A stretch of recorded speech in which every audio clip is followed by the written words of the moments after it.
Cześć, z tej strony Wojciech Wojtek-Janicki. Dzisiaj przychodzę do Was z hybrydową prezentacją nowego modelu.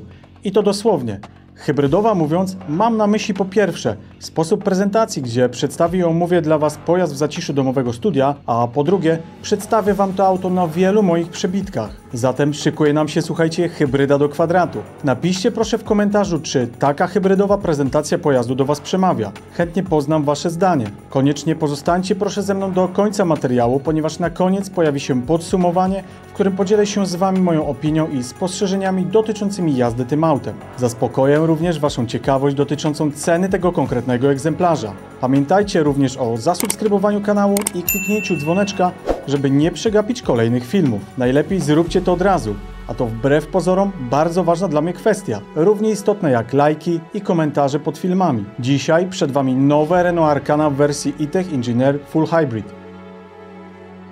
Pojazd otrzymałem dzięki uprzejmości firmy PW-NIK RSA, który jest autoryzowanym dealerem marek Renault, Dacia i Yamaha. Salon mieści się w Bydgoszczy na ulicy Modrzewiowej 7 na osiedlu Leśnym. Notabene firma PW-NIK RSA jest partnerem dzisiejszego odcinka. To tyle, słuchajcie, tytułem wstępu. A ja lecę z tematem dalej. Gwiazdą dzisiejszego odcinka jest wspomniana już Renault Arkana w najbogatszej, topowej wersji E-Tech Engineer z napędem hybrydowym w klasycznym kolorze o nazwie Czerni Nocy. Jest to lakier metalizowany wyceniony na 2600 zł. Mimo różnych, czasem chwilowych trendów kolorystycznych w motoryzacji, to właśnie czarny kolor nadwozia był, jest i będzie cały czas elegancki. Jest to jednak wymagający kolor. Zatem uważam, że warto zainwestować w odpowiednie zabezpieczenie lakieru, stosując chociażby ceramikę. Warto wiedzieć, że E-Tech Engineer to specjalna edycja, która powstała na wersji RS Line i dodaje autu sportowego wydźwięku. Z całą pewnością auto wyróżnia się charakterystycznymi elementami, nadając mu sportowego wyglądu i charakteru. Zatem z przodu pojazdu otrzymujemy charakterystyczny zderzak z listwą inspirowaną Formułą 1 w kolorze złotym Warm Titanium. Odnajdziemy tutaj jednak więcej specjalnych smaczków, takich jak czarne logo marki i czarny grill. Powiem Wam, że wygląda to bardzo ciekawie. Z tyłu auta pojawi się również charakterystyczny zderzak z podwójną złotą końcówką rury wydechowej. Jednak warto wiedzieć, że jest to wyłącznie element dekoracyjny, tak zwane fake końcówki wydechu, a nie pełnoprawne wyloty. Ponadto na klapie bagażnika pojawia się dodatkowy mini spoiler. Poniżej odnajdziemy również logo marki i rozstrzelony napis Arkana w kolorze czarnym. Dodatkowo jest naklejka E-Tech Hybrid, tak żebyśmy widzieli, z jakim autem i z jakim rodzajem napędu mamy tutaj do czynienia. Przyjrzyjmy się teraz Arkanie z boku. Na szczególną uwagę zasługują tutaj duże 18-calowe felgi aluminiowe grafitowe o wzorze Silverstone z dodatkowym wtrąceniem kilku linii w kolorze złocistym Warm Titanium na jednym z ramion. Ponadto odnajdziemy specjalny dekor na przednich nadkolach również w złocistym kolorze z dodatkiem chromu. Na drzwiach przednich, jedynie po stronie kierowcy, znalazła się naklejka z informacją o rodzaju napędu i pojemnością baterii trakcyjnej. Dodatkowo listwy boczne dostały również detal w kolorze Warm Titanium. Sportowego charakteru też dodaje dolna listwa pod szybami w kolorze czarnym i przyciemnione szyby boczne. Na spokojnie przyjrzyjcie się jeszcze raz tym wszystkim detalom polakierowanym w kolorze Warm Titanium. Dla mnie stylistyczny majstersztyk. Brawo Renault!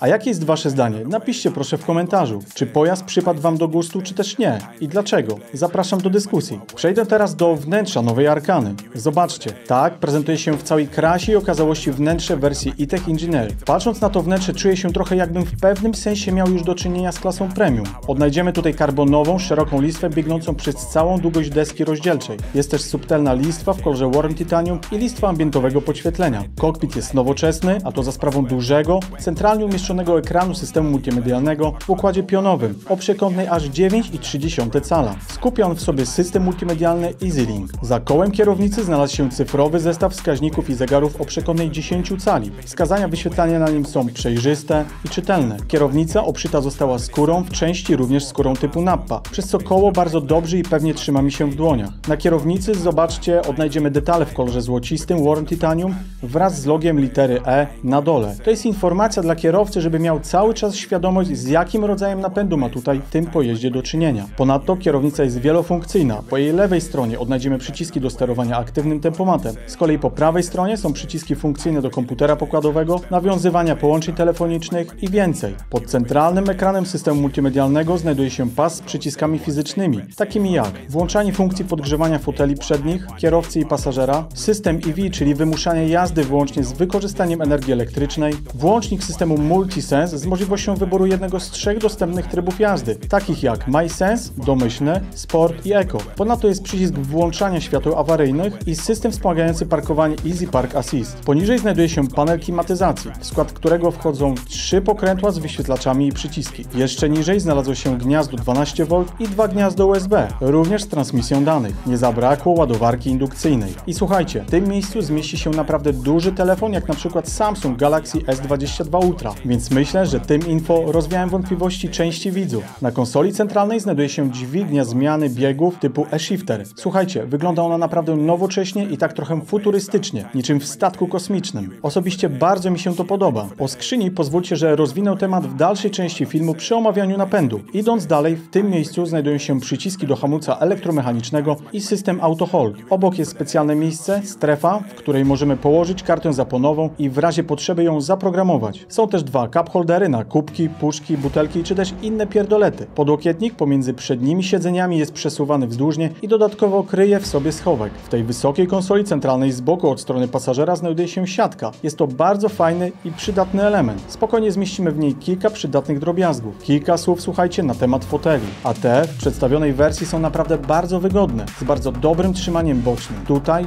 duży plus. Brakuje trochę regulacji długości siedziska, ale bez tego można przeżyć. Przy moim wzroście wynoszącym 1,86 m zbytnio jeszcze nie narzekałem na brak tego elementu. W przypadku tej wersji została użyta tapicerka skórzana w połączeniu z elementami skóry ekologicznej i alkantary w kolorze z czarnym, przeszyte złotą nitką. Wygląda to świetnie. Szkoda tylko, że producent nie postawił na większą ilość alkantary, szczególnie w miejscach, w których mamy największą styczność z ciałem, czyli w środkowej części siedzisk. A skórę owszem, zostawiłbym, ale tylko delikatnie na boczkach. I tyle. Co o tym sądzicie? Napiszcie proszę w komentarzu.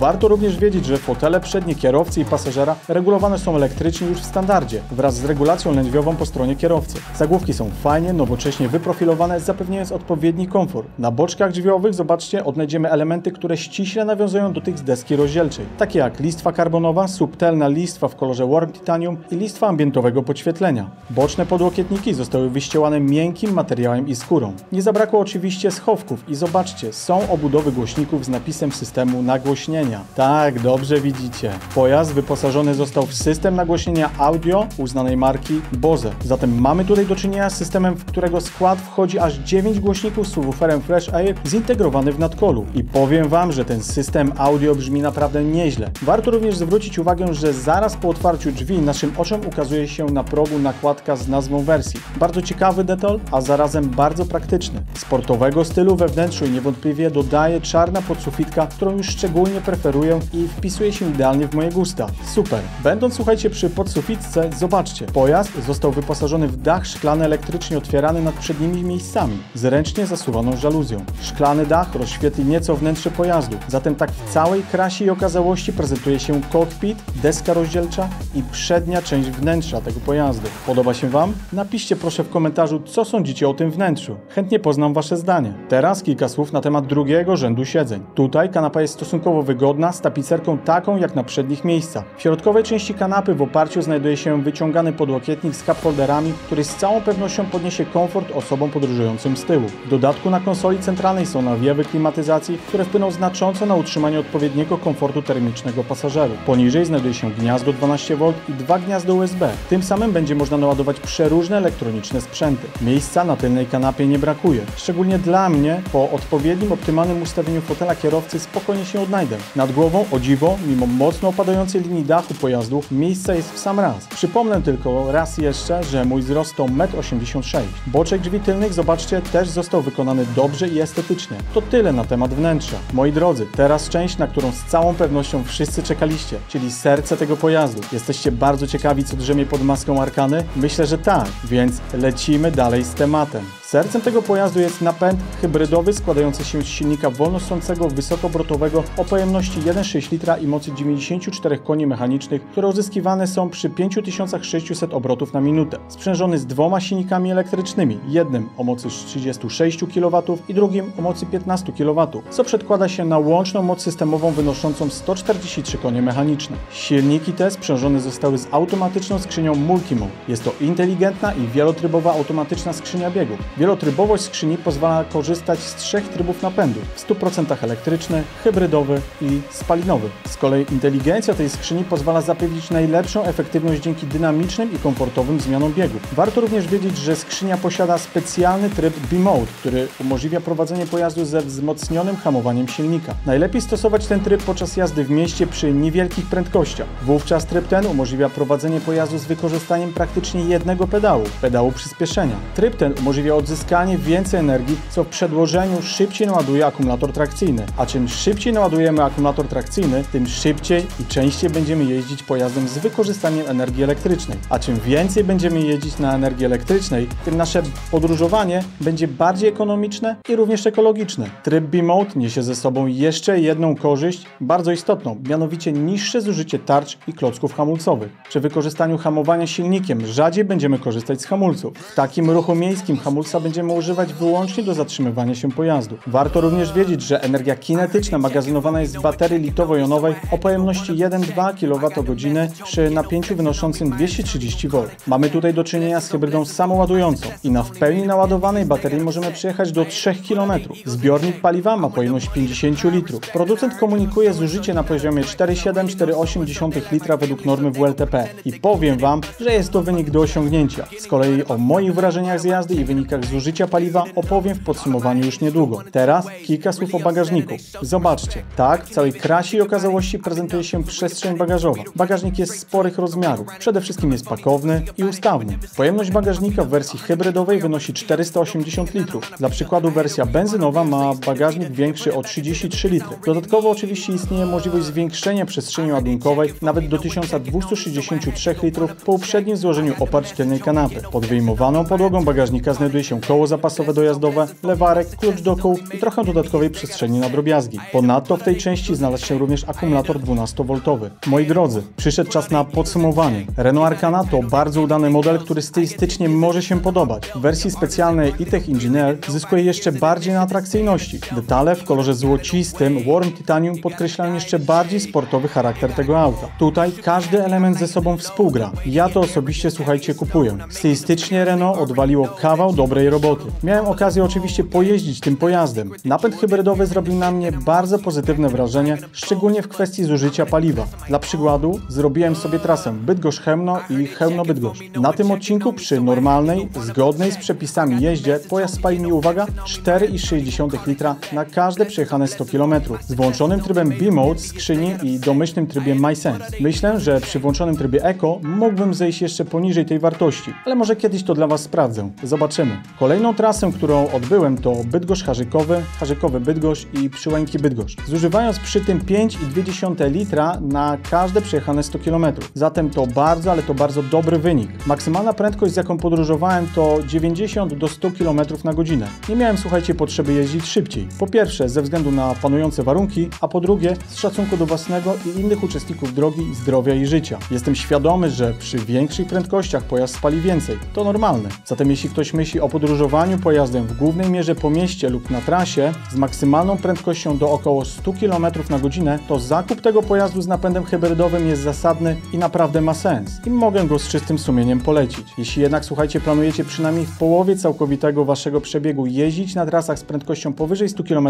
na godzinę, czyli 120, 140 i więcej, to ten rodzaj napędu jest nie do końca ekonomiczny i o tym warto wiedzieć. Wówczas proponuję zainteresować się silnikiem 1.3 TCE 140 lub 160 koni. Arkano, słuchajcie, jeździło mi się bardzo dobrze, komfortowo i pewnie. Fotele są wygodne, wskazania ekranów czytelne. Osobiście w wersji hybrydowej jestem podekscytowany trybem B-Mode w skrzyni biegów, który umożliwia odzyskiwanie dużej części energii kinetycznej z wyhamowywania i zamiana jej na energię elektryczną. Dla mnie, jako ekofrika, super opcja. Jak obiecałem na początku filmu, poinformuję Was o cenie prezentowanej wersji pojazdu. Zatem Renault Arkana w wersji E-Tech Engineer z napędem hybrydowym z opcjami lakier metalizowany, dach szklany elektrycznie otwierany, system EasyLink 9.3 cala z nawigacją i kołem zapasowym dojazdowym na dzień dzień 22 stycznia 2023 roku wyceniona została na 167 200 zł. Napiszcie proszę w komentarzu, co sądzicie o tej cenie. Czy mając taką kwotę około 170 000 zł przeznaczoną na zakup samochodu, kupilibyście to auto, czy jednak wybralibyście inny pojazd? Zatem piszcie proszę w komentarzach pod tym filmem, jakie auto i dlaczego byście wybrali. Dajcie proszę znać w komentarzach, co jeszcze chcielibyście wiedzieć na temat tego pojazdu. Postaram się odpowiedzieć na wszystkie Wasze pytania i wątpliwości. Moi drodzy, bardzo Wam dziękuję za Wasz czas i za to, że pozostaliście ze mną do końca. Wiele to dla mnie znaczy. Raz jeszcze dziękuję firmie PW Nicar S.A. z Bydgoszczy, który jest autoryzowanym dealerem marek Renault, Dacia i Yamaha, za udostępnienie pojazdu do motoprezentacji. To tyle na dzisiaj. Do zobaczenia niebawem. Cześć!